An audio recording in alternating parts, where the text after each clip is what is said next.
Okay. So nataka nianzie basics considering that we have some guys wenye hawajaanza writing bado wako hapa tu. So nataka nianze, jana nilisema tunaanza kwa kutoa plug, tukuje formatting na tumalizie citation and referencing. So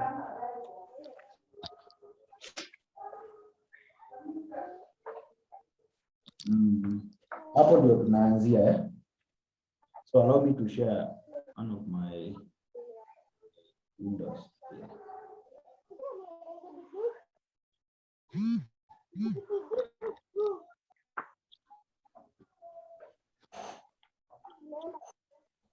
Yeah, kila mtu anaona Word document. I'm sharing a Word document. Kila mtu anaona hapo. Because there is no one top. Wacha ni assume kila mtu anaona. So nataka tuanzie kwa referencing writing inakuwa na format mingi. Kuna APA, kuna Vencover, kuna AFAD. But most of the kuna MLA, but most of the time sisi tunatumia AFAD na APA. APA tunatumia ni 7th edition.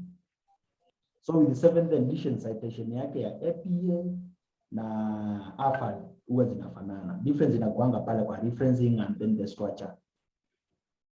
So job zetu zote za perfect researchers zile mingi zinakuja. Inafaa utumie kama haujaambiwa which format to use, default format inakuanga. So kama umepewa kazi haujaambiwa format unatumia, sisi hapa kwetu ile default inakuanga ni AFAD. So kwa AFAD JF Kennedy hebu mute kwanza. JF Kennedy and Abednego. So nimesema the default format that we use is perfect researchers. Kila time ukipata kazi lakini sijakwambia tumia format fulani na pale kwa instructions ijaandikwa, you use AFAD. Mainly job zetu ni za from the UK, if I can say that.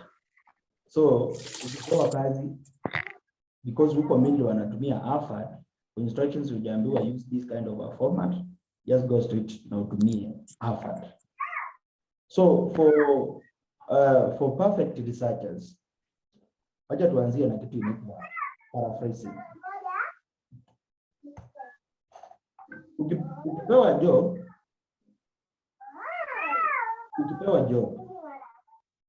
unaona watu mtu akipewa job anaiandika kutoka kwa kichwa na akimaliza anatafuta sources kwa Google Scholar na site. We still have those guys. Hata waleo tuko na wao. Mtu akipewa kazi anaandika kutoka kichwa, zingine ana Google ile inaitwa Grey Literature, anaandika, akishamaliza sasa ndo anaenda ana site, anatafuta sources ana site. Here we don't do that. That's called sham referencing. If you dare sham referencing nowadays kuna design wanajua. Giovanni, Terry, if it's possible, kindly mute. I was saying, kuna wale watu wakipewa kazi. For example, kama mtu amepewa kazi, the question is simple. Ni question mtu anaweza apply to andike, amalize from introduction to conclusion. We have those guys. For example, ukipewa kazi kwa field yako, because you have content, unaanza from introduction, unaandika, unatoa kwa kichwa, unamaliza. Then ukishamaliza una cite. Hautapatwa na plagiarism. But there's a way those guys wanaweza jua that hii kazi mtu ametoa tu kwa kichwa. Hata mimi kazi yenye mtu ametoa kwa kichwa kuna design naweza jua. Na ukitry hiyo then ukimaliza unaanza kucite, hiyo inaitwa sham referencing. Na mtu akipatikana na sham referencing, if you are a student umepatikana na sham referencing, what happens? Hiyo inakuanga academic misconduct. Institution ni kitu mbaya sana. Ukipata na academic misconduct kama hiyo, you are discontinued. So hiyo ni kitu mbaya sana kufanya. Actually, ukifanyia one of the clients, naambia wale wengine, you just lose them. So hapa tufanyangi sham referencing. Ukipewa kazi, I still want, allow me to share this one pia. Kidogo. Allow me to share. Assume for example umepewa swali. Assume for example umepewa swali. We'll use an example. Assume for example you have been taught to compare ama umeambiwa discuss. Nataka wote niangalie a simple question. A simple question yenye unaweza uliza, don't work from there. I show you how you are supposed to get the sources, how you are supposed to paraphrase them, how you are supposed to cite, and how you are supposed to reference. Hapa atutumiangi sources zingine, lazima utumie scholarly. Kwa hivyo every time ukipewa kazi, make sure kitu ya kwanza umetafuta sources utatumia. Ukishamaliza kutafuta sources, kuna ile kitu inaitwa planning. Unajiplan, unajua hii paper nitaandika introduction words zinatoshana hivi, nitaandika body words zinatoshana hivi na conclusion. Then for each section una plan zile sources utatumia. So the first thing that you do once you get a question, ukishasoma ile assignment brief, you first of all una search. Just very fast, kusearch ni kitu rahisi sana. Then you identify zile sources utatumia, then you do the planning. Ukijaribu hiyo utaifanya sham referencing na kufail na kuanga ngumu sana, because you don't write what is in your mind. Una write what other scholars have said on the topic, on your topic of discussion. So assume for example tuko na hii topic tuko na topic assume umeambiwa explain about microservices and its importance in the modern business world. Assume this is your assignment, for example, and the format that you are using is Harvard. I've said this is our default format, and then kama unatumia Harvard,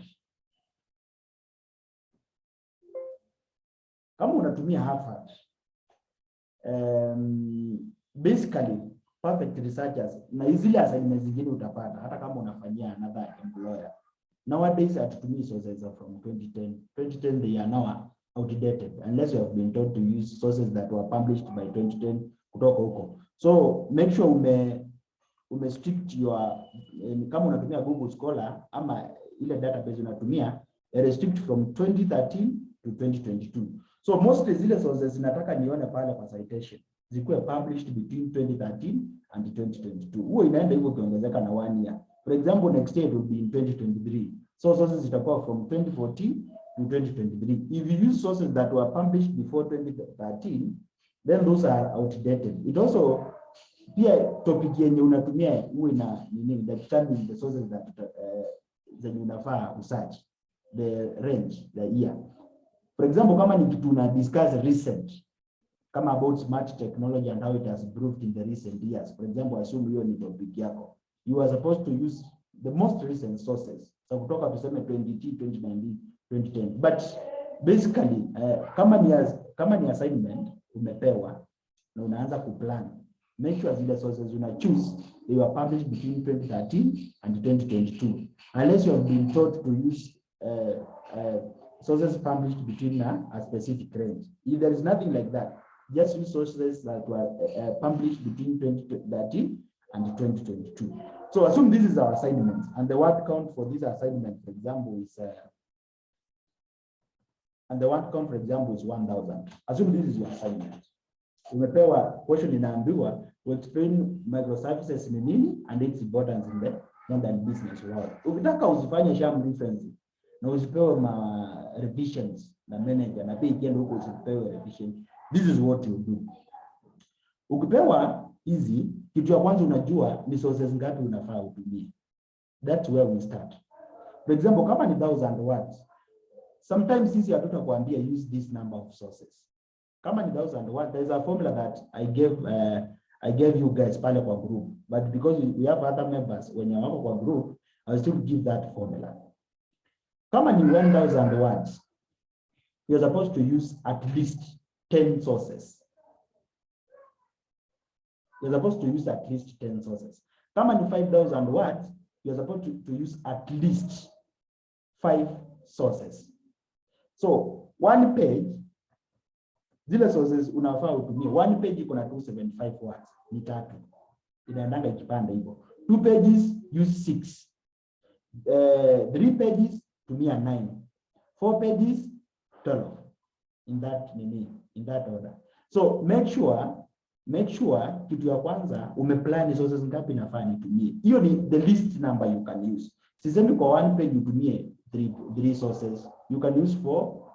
Yeah, it is the least you can use is 3.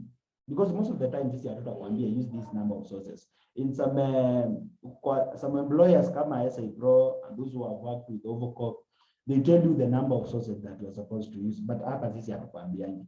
Ni kwa ajili yako ujue kama ni one page, I'm supposed to use at least 3 sources. Kama ni 2 pages, I'm supposed to use at least 6. Kama ni 4 pages iko na 1100 words. So kama ni 4 pages, it will be 3 times 4. So 12 sources and above. Ukitumia sources mingi, that contributes very much to convince the lecturer that this person has done a lot of research. And then you can convince, at least kupata fail when you have used a large number of sources and you have cited them properly and referenced them properly. Ni vingumu sana kuanguka. So for example, ukipata kazi kama hii, the first thing you do, nimesema ni kuget sources. Unaenda una search. Na nimesema hapa tunatumianga scholarly sources. So for example, in this case, nataka kujua microservices ni nini, na pia nataka kujua its importance in the modern business world. So this is how my search itakaa. Kwanza nitagoogle about microservices, na pia ni google about importance of microservices in the modern business world. So ukipata kwanza Google, ujue zile sources utatumia. So for me, nita Google about microservices. For example, let me share my, acha ni share Chrome logo tu.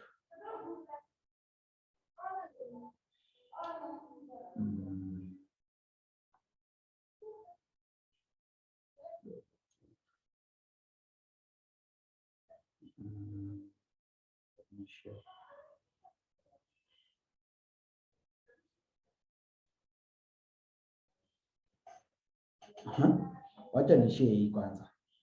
So assume hapa tuna Google about microservices. Juu hapa lazima tutumie, nimesema tunatumia scholarly sources. Lazima ukuwe na scholarly sources. Usitumie grey literature, usitumie blogs. We don't accept that. Make sure zile sources unatumia ni scholarly. And to get scholarly sources, they must be in PDF. Ndio usianze kudanganya about the page number. So to Google, ile kitu utagoogle yoyote, mwisho kuu unaweka PDF. Hii inakusaidia kupata PDFs ama journal articles, books that talk about your topic, ile kitu umesearch. So assume for example, hiyo ndio unataka. You get many sources of course. Zile sources you get, open the sources that you get, because hapa nimepata PDFs. Open the PDFs. After opening the PDFs, zipitie, kila PDF ipitie hapa juu. Just skim it. Uangalie content yake. Uangalie ile content, ile kitu wamecover for each PDF. Ukishamaliza, by the time ukimaliza zote, utajua kila PDF inaongelea. It's just skimming, don't read through. Uangalie kama it has got sufficient content yenye unaweza tumia to cover that particular topic. So in this case, kila search lenye unafanya, hapo mwisho andika PDF. You'll get journals, you get book. In short, you get scholarly sources. You get scholarly sources zenye zina cover zina provide topic content ya topic yenye umesearch. So make sure ile source umetumia ni PDF, so ni journal article ama a book. In short, it should be scholarly. Don't go for blogs. Don't go for, that's why we are introducing PDF huku mwisho. Ile search nyingine utafanya ni hiyo importance of microservices. Then mwisho unaweka PDF. You get sources. Ukishamaliza unakuja sasa una plan. Unakuja una plan sasa. Tunarudi kwa plan. Because I will be sharing, nitashare ni mingi hapa. So ukishapata sources, for example in this case tuko na 1000 words. Inafaa utumie 5 or more sources. Make sure zile sources umepata pale za microservices, those that provide information on microservices, and those that focus on its importance in the business world. Sasa kuja uplan. Ujue hii for example ni essay. Nafaa nianze na introduction. After introduction, nafaa sasa nikave on microservices. Introduction, you just bring the reader into the in your, sasa kwa kile kitu una discuss. That's introduction. Sasa kwa introduction uta define microservices in because the focus of the paper is you explain more about microservices, and you also explain on its importance in the modern business world. So for introduction, you just bring the reader to that, and make sure that the last sentence of the introduction inaongelea about the purpose of the paper, the purpose of the essay, the purpose of that report that you are trying to make. So hapa unaongelea about, you introduce your reader, make sure that the last sentence inaongelea about the purpose. So kutoka hapo unaenda body, then after body una conclude. Sasa kwa plan unaweza andika plan just kwa kitabu. That's why most of the my writers utawapata mtu ako na kitabu, kila assignment anaweka plan hapo, anaandika introduction, zile words zitatoshea hapo, the sources that will be used, and then anaandika for example kwa introduction basically, first of all, introduction size yake, the word count of the introduction is determined from the total word count. For example, in this case uko na 1000 words. Huwezi andika introduction na 1000 words.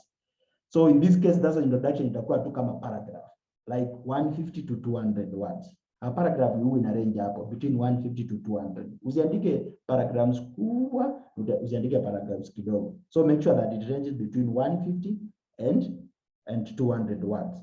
So in this case itakuwa 150 words of course, and then my conclusion itakuwa 150. Venye unapanda inaendanga ikipanda hivyo. Juu utapewa assignment iko na 10,000 words. In that case, huwezi andika introduction ya 150 words of course. Hapo itakuwa ya around 1,000. So, introduction kama ni tuseme 1,000 to 2,000 words, if that's your total word count, make sure inakaa ni kama paragraph between 150 to 200 words for introduction, and then conclusion the same. So in this case, body yangu itakuwa na 700 words. Ukishamaliza kufanya hivyo sasa, umejiplan. Pia unaandika hapa nitatumia sources gani na gani, kwa body nitatumia source gani, and then in conclusion atu citing, you don't cite what is in the conclusion section. So for conclusion sasa una summarize kenye ulikuwa unaongelelea, then you provide a concluding sentence. So kama ilikuwa your research, hapo ndo unapeana your knowledge gaps, what you have found that has not been addressed, vitu kama hizo. So ukipata paper yako, first of all una search, unajua zile sources utatumia. Make sure that sources that you have used they were published between the latest inafaa ikuwe 2013 kama ni unafanya paper in 2022. Next year which will be 2023, zile papers una search zinafaa zikuwe were published between tuseme kutoka 2014 to 2023 by then. After that after sasa umeget sources, una plan. Ukiplan unajua utatumia source gani, utatumia wapi, the word count for each section, then sasa unaanza kuandika. Ukianza kuandika, as I already said, don't bear sham referencing. Usiandike vitu kutoka kwa kichwa, then mwishowe una search. So what you do sasa, after sasa umeplan, pitia zile sources zako, ujue information ya hapa nitatoa hapa, because you are supposed to do what you call paraphrasing. Na kwa Harvard na APA 7th edition lazima pale kwa in-text citation uprovide ile inaitwa page number. So don't dare sham referencing kama unafanya paper ya perfect researchers, because hata kama sisi hatutajua, the client atajua, ama huko juu itajulikana. And I've said that hii punishment yake inakuanga academic misconduct, and in most institution that student is disqualified. So if this happens and it was one of our clients, then we will have lost a lot. You ataenda ambie wale walimrefer, and then hiyo itakuwa loss kubwa. So hapa sisi hatufanyangi sham referencing. We still have those who wanafanya, unakosa kujulikana, but siku moja unajulikana. So just make job yako, make sure that everything that you do umereference vizuri, umecite na umecite kitu ya ukweli. So for example, I want to bring, for example, acha nilete, nataka nionyeshe how we reference in a way that you avoid plagiarism, na how you cite pia you avoid hiyo inaitwa plug. Dogo tu ni copy paste.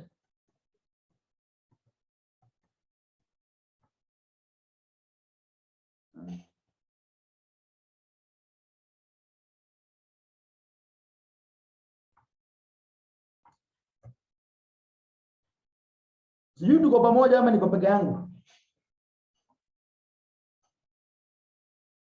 Tuko pamoja. Juu kila mtu amenyamaza. Mko mnani Tuko tu. Unasikia ni kama niko peke yangu. Sasa nataka nianzie paraphrasing. You paraphrase. Ukishapata content, kama ulikuwa umepata kitabu, na hiyo kitabu ndio unatumia, na umepata content unatumia in a specific page. How do you paraphrase it in a way that you avoid plagiarism?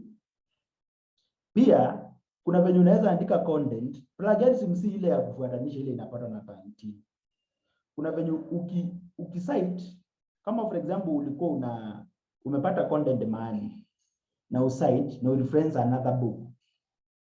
Huyo lecturer ama mwenye ana mark akienda apitie aone hapa ulicite hakuna kitu inaongelelea kuhusu hiyo. Ile inaitwa sham referencing. Upate ile kitu unaongelelea haiko hapo.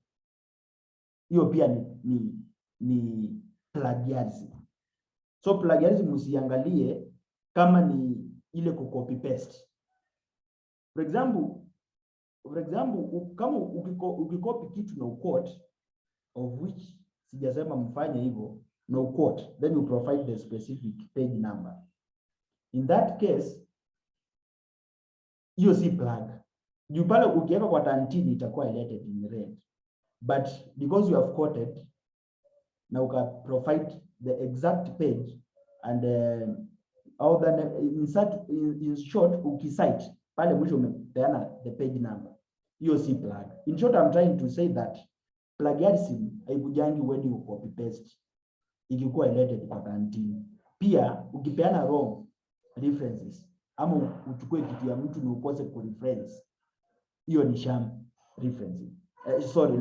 Ni plagiarism. So this is what we do. Ukipata content, assume for example ni search nikapata content kama hii.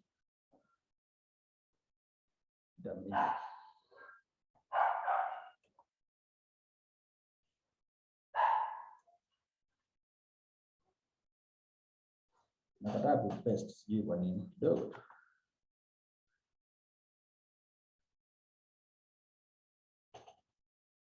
Najua kila mtu hapa most of you guys wanajua ku paraphrase. Lakini we still have some guys, other guys wenye wamejoin. Mtu hajui ku paraphrase. Kidogo tu.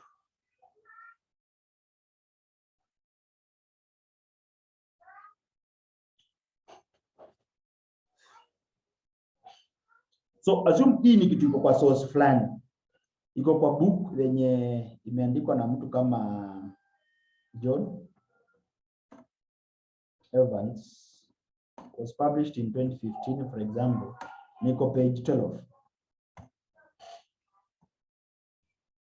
Sasa unataka kudefine microservices ni nini, na zile sources ulikuwa umetafuta, this is one of them, na imepeana hii definition. For example, the book imeandikwa na mtu anaitwa John Evans, that's the author. John is the first name, Evans is the second name. It was published in 2015 and it appears in page 12. You want to cite that. Of course, si kila kitu yenye utaandika utacite. You cite what you have borrowed. Make sure that every statement that you provide, it is supported. So huwa tuna get information from those sources tukisupport zile statements tuna make. So everything that you borrow, huwa tuna cite. So in this case, you have borrowed the definition of microservices. You don't copy paste it. You are supposed to paraphrase it. After paraphrasing, you cite. Ukicite una recognize, unajaribu kuambia mtu ana mark that you are recognizing that you borrowed this idea from another scholar. So for example, in this case, you are trying to define microservices. John Evans has defined microservices as microservices are an architectural and organizational approach to software development, where software is composed of small independent services that communicate over well-defined APIs. So you want to paraphrase this.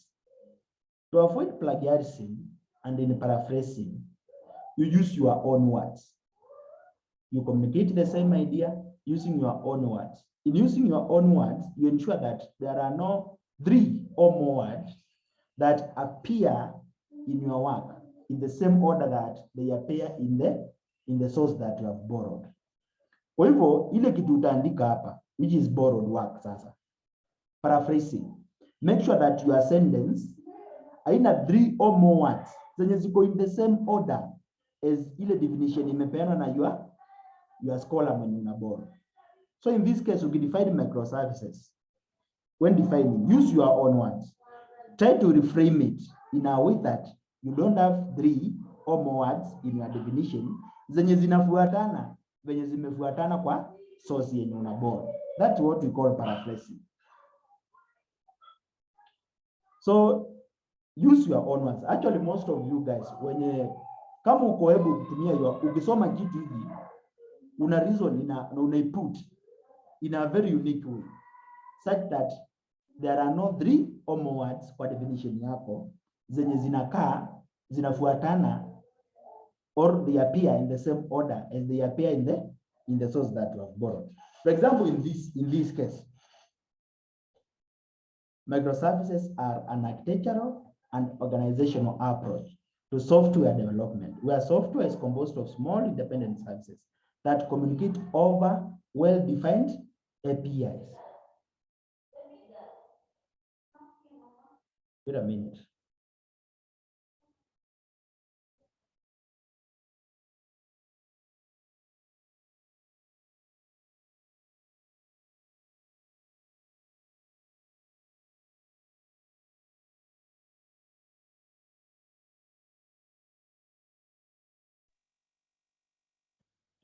Hi, ni kama umemute.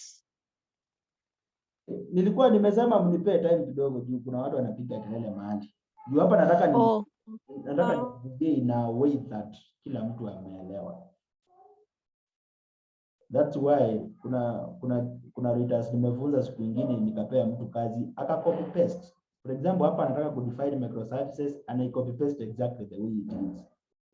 Ama anaandika sometimes unapata kuna words zinafuatana. That's why ukiandika kazi yako umemaliza, you think you have paraphrased, lakini ukiangalia kwa tantini kuna hizo reds. We still have some sentences that are highlighted in red. So make sure that kwa your work there are no 3 or more words that appear in the same order, in the order that they appear in the source that you have borrowed. So in this case, if you want to define microservices, unaweza sema from Evans, unaweza sema hivi, based on the definition provided by Evans 2015, page 12. Microservices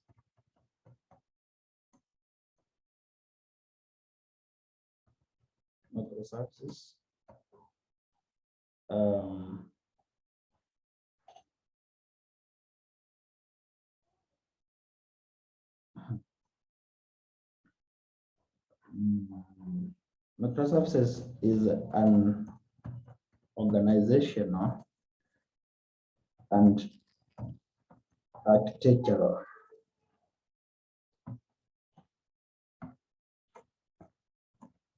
approach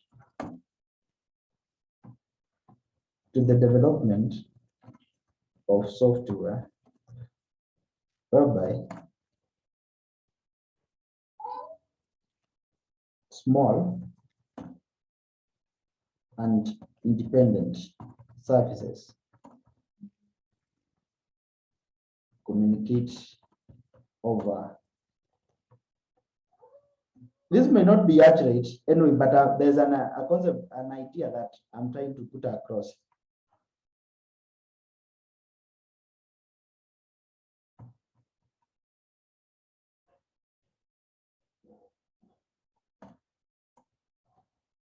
Anyway,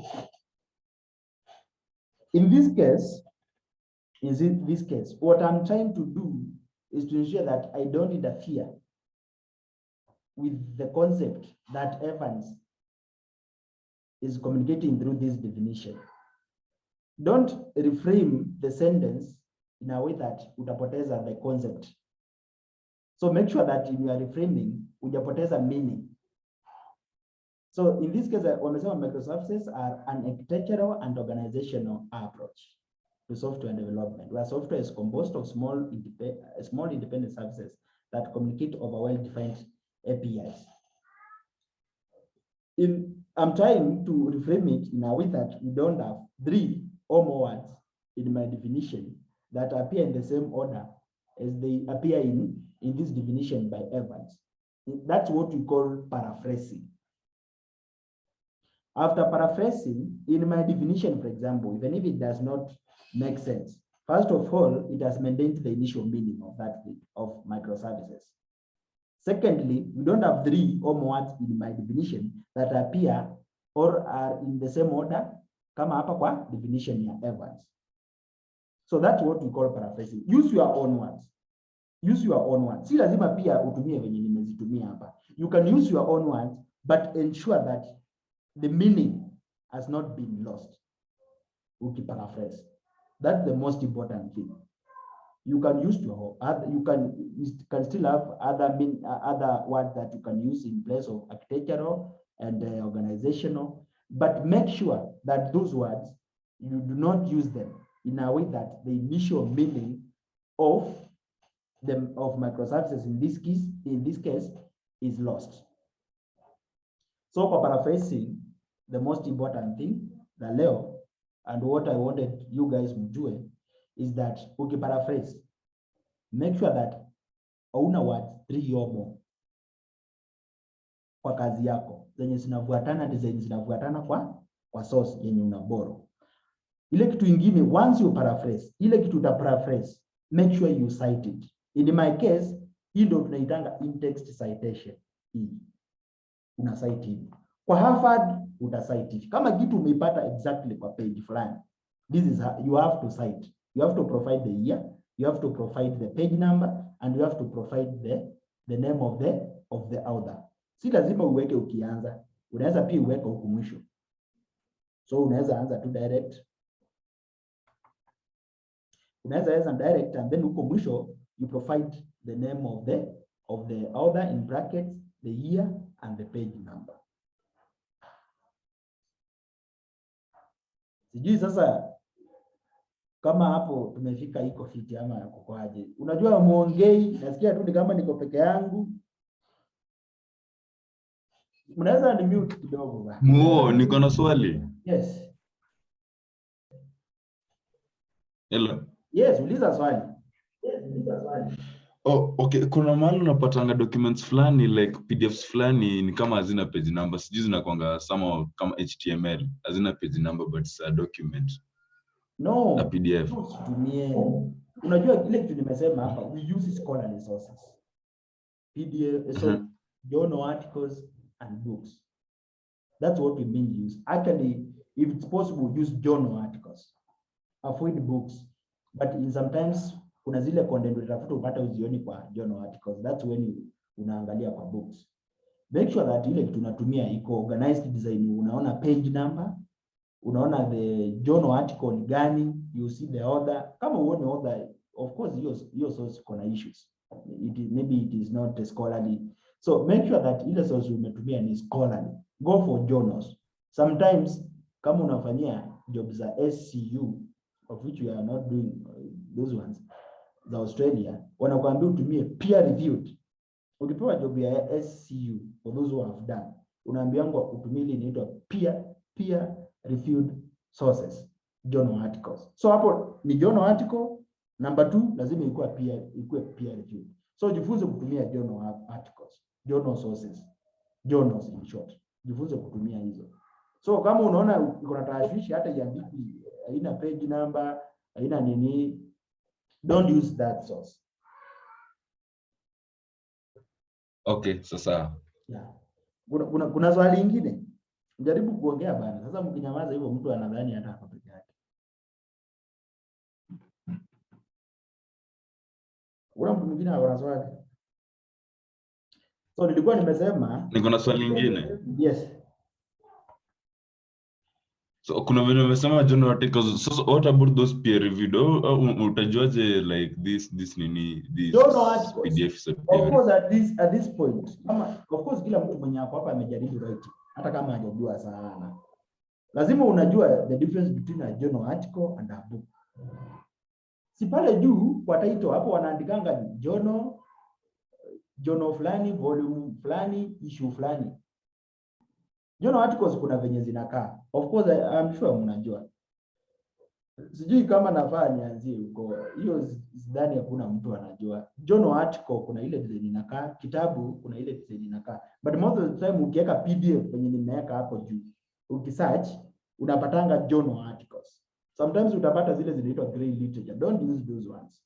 Like government publications, ma blogs zenye zimewekwa in PDF. Don't use that one. Ukiangalia pale juu itakuwa imeandikwa journal. Of course journal yote lazima pale juu imeandikwa journal. Imetolewa kwa journal gani? Lazima hiyo ikuwe imeandikwa. Si ni hivyo sasa. Hiyo tumemalizana na paraphrasing. Yeah. Kosa. Hata kama mnafanya nini? Paraphrasing ile idea nilikuwa nataka mjue ni about using don't use your own words, design your definition, ama ile kitu na borrow itapoteza the initial meaning. Number 2, make sure that there are no 3 in your work. Now ile kitu umeborrow, make sure that there are no 3 or more words that appear in the order that they are in the source borrowed. Ukifanya hivyo utaona hata red hata moja in your ukiangalia kwa tanti utaona highlighted parts. Itakuwa purely your work which is well referenced, hakuna sham referencing, and that's all what we want. So tunaweza endelea? Yeah. So Yes. yeah, for this definition, kwa hii definition sasa yenye nimepeana hapa, there is something pia nini imekuja. Nimesema kama kuna kitu umeborrow, everything that you borrow, make sure that umecite. We cite to recognize work that we have borrowed from another scholar. So make sure kila kitu yenye umeborrow umecite. In-text citation inaweza kuja mwanzoni ama mwisho. Kama hiyo kitu umeborrow ni specific like definitions, ama umeborrow from a specific page, make sure that you provide the page number. So kama ume provide at the beginning of the sentence, inafaa ikae hivi. According to Evans, based on the definition provided by this person, there are very many ways unaweza iweka, but ukitumia mwanzoni brackets inafaa, the year and the page numbers inafaa zikuwe in brackets. Then after that you put comma. That's how it appears. Ukitumia in-text citation mwanzoni, unaweza pia sema according to Evans, microservices, kitu kama hiyo. Nimesema pia in-text citation inaweza kuja at the end of the sentence ama ile content umeboro. Sometimes utaboro more than definition. Unaweza endelea hapa useme these services are owned by, uendelee upate it's like you have borrowed the whole paragraph, so you cite mwishowe. Ukimaliza kuandika chenye umeboro, if you have borrowed from the same source, sasa una cite. So si lazima ucite at the end of every. For example, tuseme in one paragraph umeboro from Evans, we provide citations kama 5. So ukishamaliza kucite as in kuboro ile kitu umeboro, that's when you provide the in-text citation. So for example, in this case, according to Evans, this and this. Kama I would continue borrowing from this, ningeendelea hapa chini without citing, because I have already recognized. So for example, kama ina appear at the end of the sentence, for example, ita appear hapa ndo tutaweka Evans 2015 page 12. If it appears at the end of the sentence, inafaa kila kitu ikuwe in brackets. This is different from what I written initially. Kama umeweka pale at the beginning of the sentence, what appears in brackets ni year and the page number.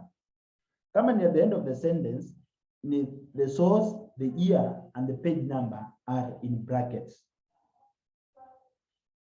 If they are two, for example, assume this had been done by John Evans na mtu mwingine anaitwa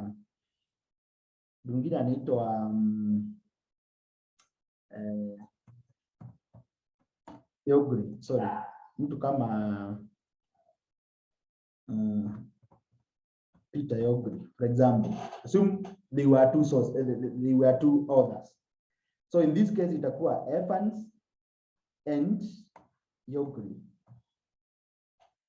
Kuna watu wanaweka and hapa.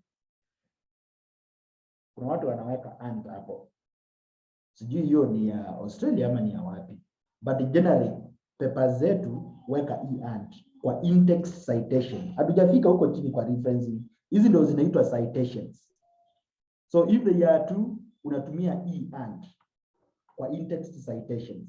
Kama ni outside, kama for example tungezitumia hapa mwanzoni, ingekuwa according to Evans and Yogri 2015 page 12.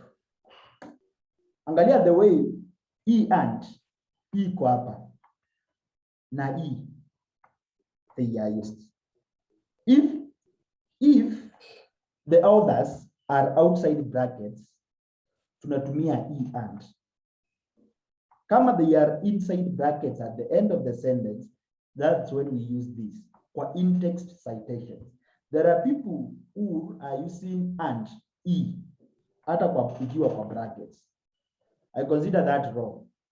Though there are institutions that accept that. Kuna zile institutions huwa zina provide a specific formatting rules. Unless you have been told to use that, make sure that kama ni inside the others come inside the brackets, unatumia and. Kama ni outside, unatumia If they are three others, tunaweza kuwa na Mike Jule, for example. If they are three, sasa kwa yetu, kama ni at the end of the sentence, itakuwa Evans, Yogri and Jule 2015 page 12. So if it is out, zinakuja at the beginning of the sentence or outside the brackets, the authors now, itakuwa Evans, Eogri, comma, and June, according to this and this, 15, comma. Hivyo ndivyo itakuwa. If the others are outside the brackets, inafaa ikuwe hivyo. If they are 3. If they are 4 or more, that's when et al comes. Kama uko na more than 3, for example, tunaweza kuwa na mwingine kama Moses, for example. Tunaweza kuwa na 4th author for that particular source. Wakikuwa waine, we don't list all of them. If they are 4 or more, we don't utasema according to yangu na beef kidogo sijui kwa nini. If they are 4 or more, you don't list all of them. In short, unatumia ile inaitwa et al. So hii itakuwa according to Evans et al. For some people wakiwa waine watamention hapa wote. But for us, for perfect researchers, because we have that specific format that we use, make sure that wakikuwa waine or more, you don't mention all of them. Just mention the first one, then unatumia et al.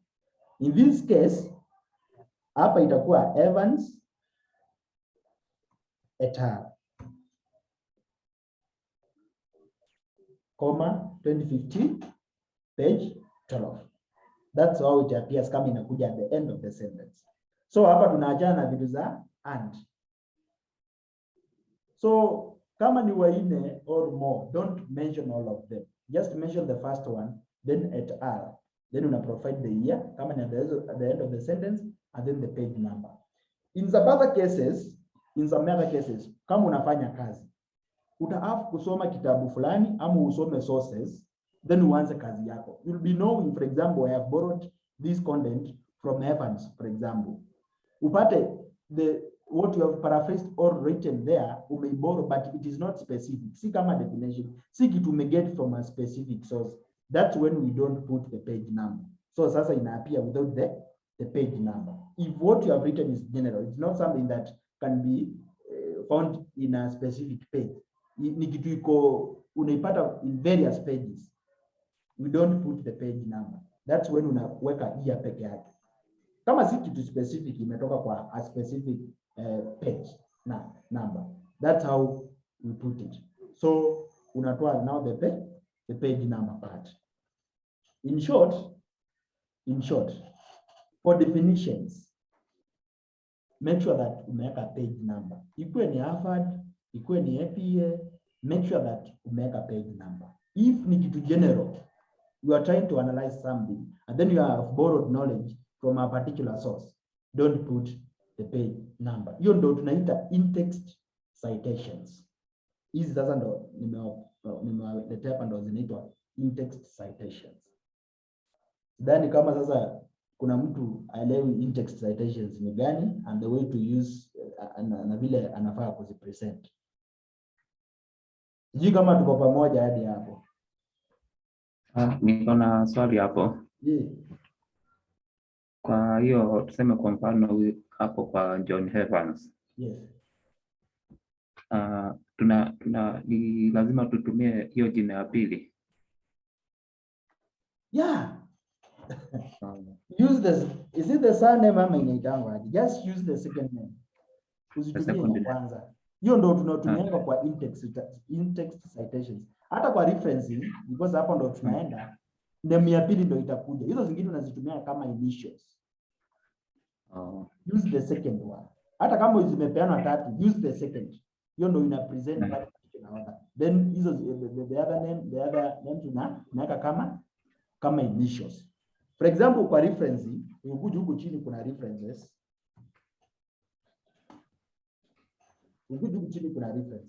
I've said that mostly tunatumianga journal articles. Kwa hivyo kama hii ilikuwa journal, pale juu utapata imeandikwa journal of kitu. For example, itakuwa journal of science, Sema hiyo ndio jina, then iko in volume 30, issue number 5 for example, then ina appear in page 12. Assume that hii journal inatoka from page 59 to 78 for example. Kila journal ukipata journal pale kwa title juu in the first page ndio kuna hii information. Kuna the name of the journal, kuna volume number, then kuna issue number, and then kuna the page range. Mahali hiyo journal. You know, with the journals, with the journal articles, kama kuna for example in Journal of Science, unapatanga kuna articles mingi hapo, different authors wame present their work hapo. So utapata from page 1 to page 12 kuna article fulani, from page 13 to page nyingine kuna article fulani. So hiyo journal zote hizo articles zinaingia in our case for example inaitwa Journal of Science. Na sasa ile article yetu yenye tumetafuta iko page ina range from page 59 to 78. It is in volume 30, issue number 5. So you must have these details. So kwa referencing hapa kwa referencing atuwekangi et al, you must mention all the authors. So in this case mimi nitaanzia na Evans Jai, sorry, it should be in capital letter. From there inaenda kwa Yogri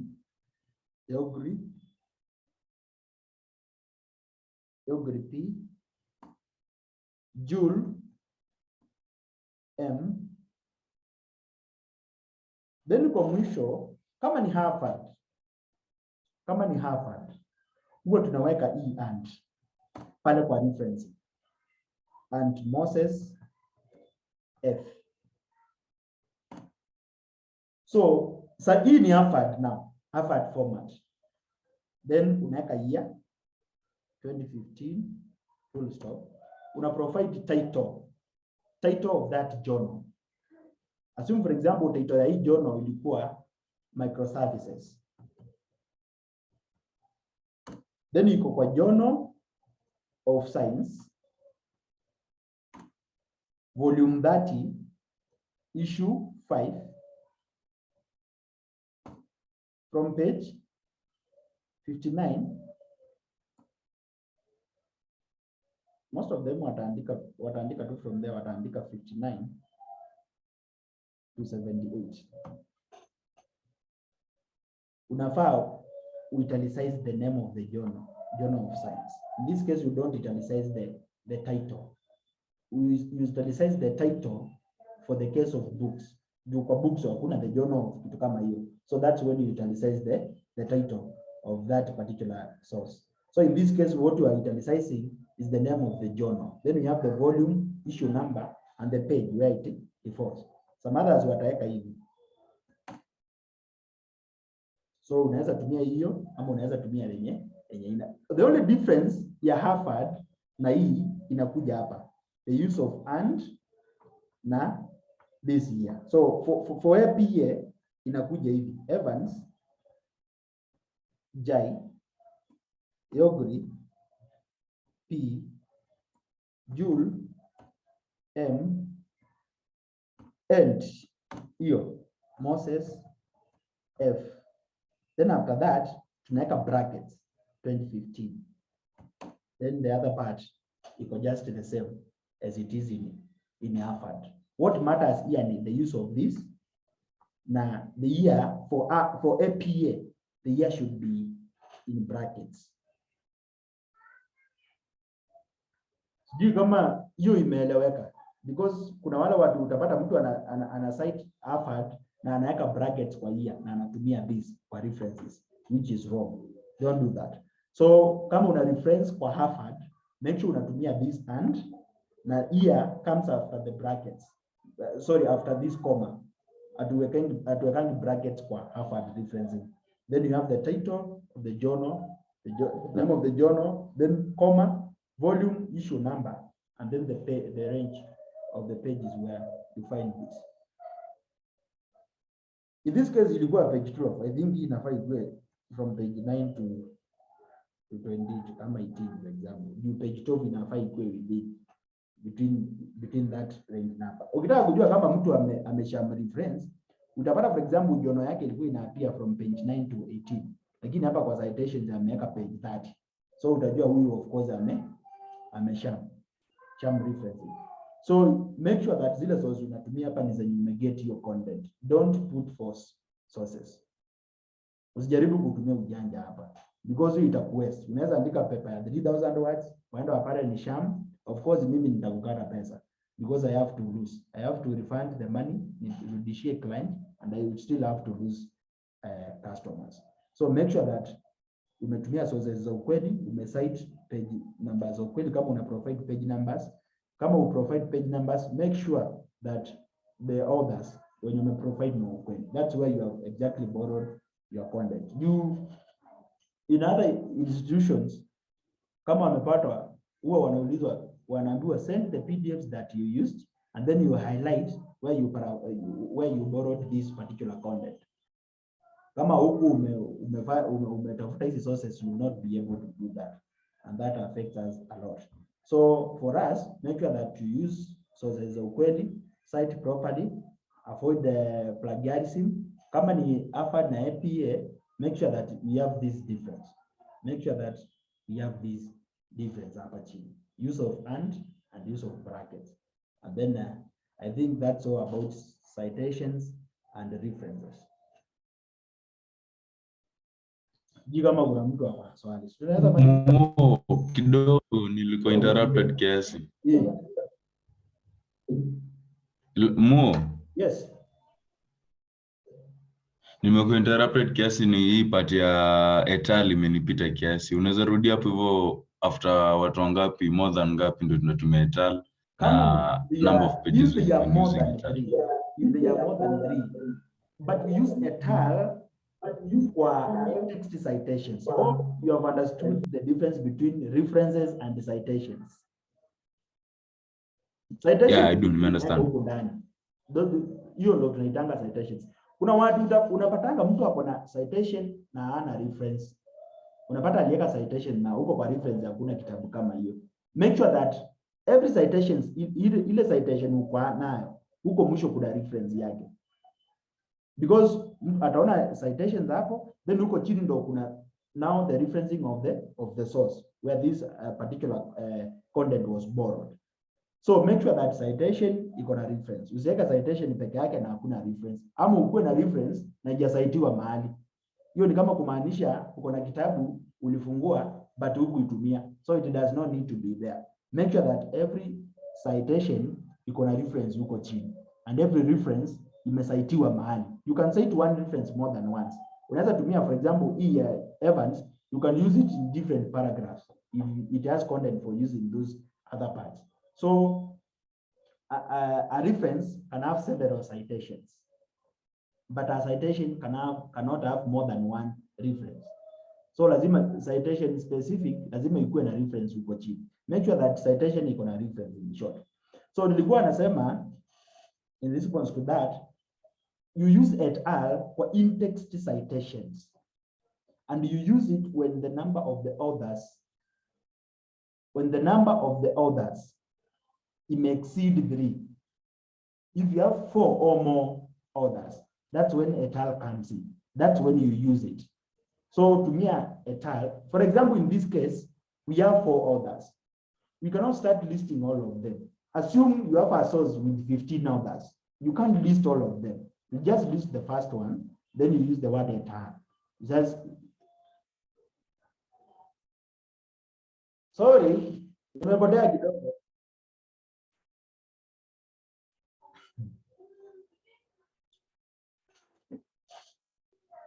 Sorry, dot.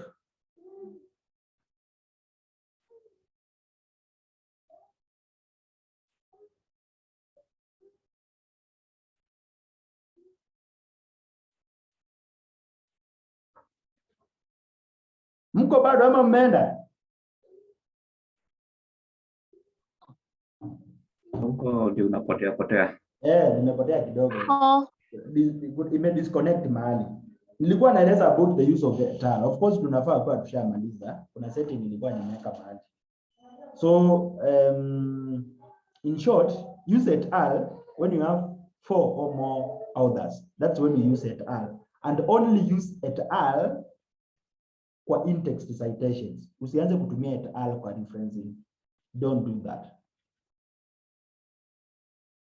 Sasa sijui kama si tunaweza malizia hapo for today. Yeah, sure. Nataka kesho Iko sasa sawa. kesho nitachukua job fulani yenye niliuifanya hapa, yenye tuliuifanya. Then nataka tuifanye, for example, tuanzie from introduction, what you are supposed to write there, and how you are supposed to organize your work, the word count for each section, how to cite, how to reference. By then I'll have found sources to use for that particular assignment. It is just 1 hour. Of course, today tumezidi 1 hour, but tomorrow it will be only 1 hour, from 8 p.m. to 9 p.m. I'll be very organized. By 8 p.m. nitakuwa nishawapea link. Tutachukua assignment sasa vizuri yenye niliwapea mtu. I show you how you go about it. So, si tunaweza fika hapa for today. Yeah, nimeshukuru sana. Sawa. Wacha tufika kesho tutachukua sasa specific kama hiyo tufanye. Then from there, at least tukimaliza kufanya hiyo, kila mtu atakuwa anajua kucite vizuri, how to organize the work, the word count for each section, and then from there tutajua venye tutafanya after that. I think by we need another one class tumalize hii mambo. Sinivo? Haya, sawa. Okay, poa. Wacha ni end because tupatane kesho 8 p.m. Just try to be available kesho. Okay. Sawa. Okay. Sawa. Bye. Poa. Good night. Good night. Good night.